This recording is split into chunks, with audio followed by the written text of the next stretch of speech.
K+ News Network presents. పాలిచ్చే ఆవును వద్దనుకొని తన్నే గేదెను తెచ్చుకున్నామని ప్రజలు బాధపడుతున్నారు. మీడియా సమావేశంలో వైసీపీ జిల్లా అధ్యక్షులు రవీంద్రనాథ్ రెడ్డి.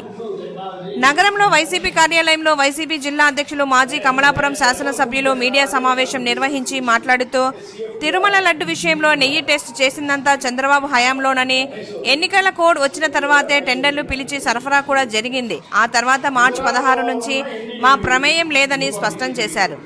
తిరుమల తిరుపతిలో 2 ల్యాబ్స్ ఉన్నాయి. సహజంగా నెయ్యికి సంబంధించి పరీక్షలు అక్కడే తెలుపుతారు. కానీ పరీక్షల కోసం నెయ్యిని గుజరాత్లోని ఎన్డీడీబీకి పంపారు. ముందు రోజు ఈ సంస్థ ప్రతినిధులు టీటీడీ ఈవో శ్యామలారావును కలిశారు. ఎన్డీడీబీ ప్రస్తుత చైర్మన్ మనీషా, మాజీ చైర్మన్ వర్ష ఇరువురు శ్యామలారావును కలిసిన వారే. ఆ తర్వాతే రిజల్ట్ కూడా వచ్చిందని, గూడు పుటాని చేసి జగన్పై ఆరోపణలు చేస్తున్నారని తీవ్రంగా మండిపడ్డారు.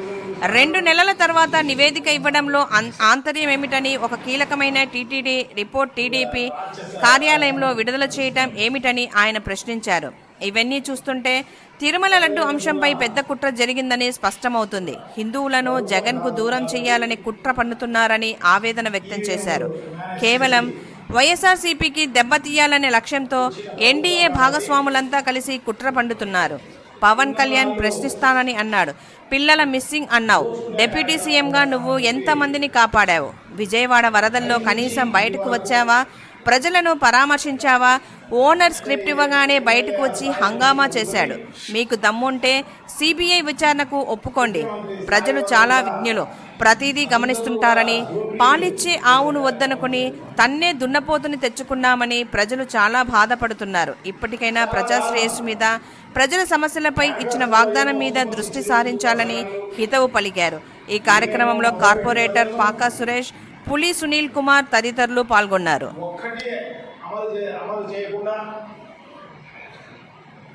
దాదాపు 30,000 కోట్ల రూపాయలు ఈ 110 రోజుల్లోనే అప్పు చేసి, అది ఏమైందో తెలియదు. ఆ డబ్బులు మామూలుగా జీతాలు ఇచ్చేదానికి, పెన్షన్ ఇచ్చేదానికి రాష్ట్ర ఆదాయం చాలు. కానీ మరి అప్పు ఎందుకు చేశారో, మరి ఏ దానికి ఉపయోగించుకున్నారో ప్రజలకు చెప్పాల్సిన అవసరం తప్పకుండా ఉంది. చేసిన అప్పులపైన, ఖర్చులపైన శ్వేతపత్రం రిలీజ్ చేయాల్సిన అవసరం తప్పకుండా ఉంది. ప్రజలు నిలదీసే రోజు ఖచ్చితంగా వస్తుంది.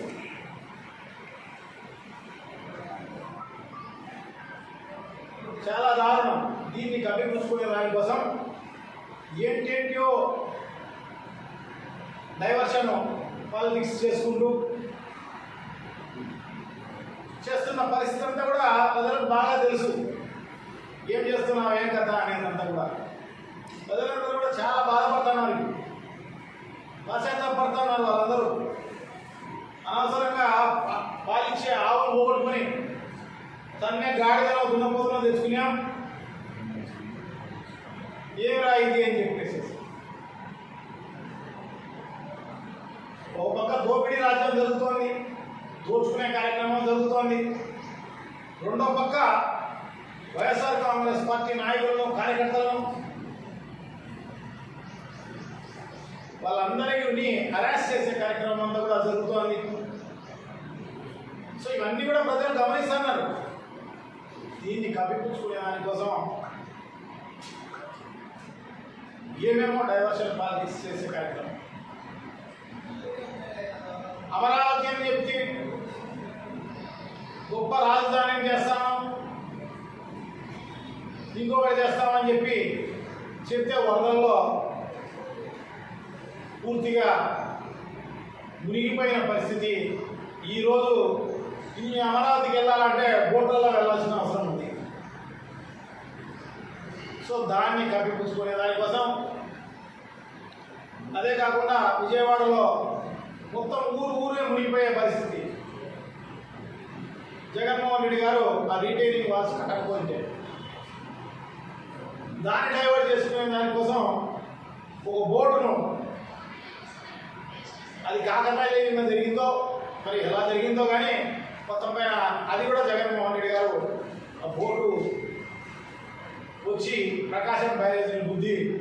సో దానివల్ల ప్రకాశం బ్యారేజ్ అంతా కూలిపోయే పరిస్థితికి రావాలి అని జగన్మోహన్ రెడ్డి గారు భావించి ఈ రకంగా చేసినారు అని చెప్పేసి అదొక తప్పుడు ప్రచారం.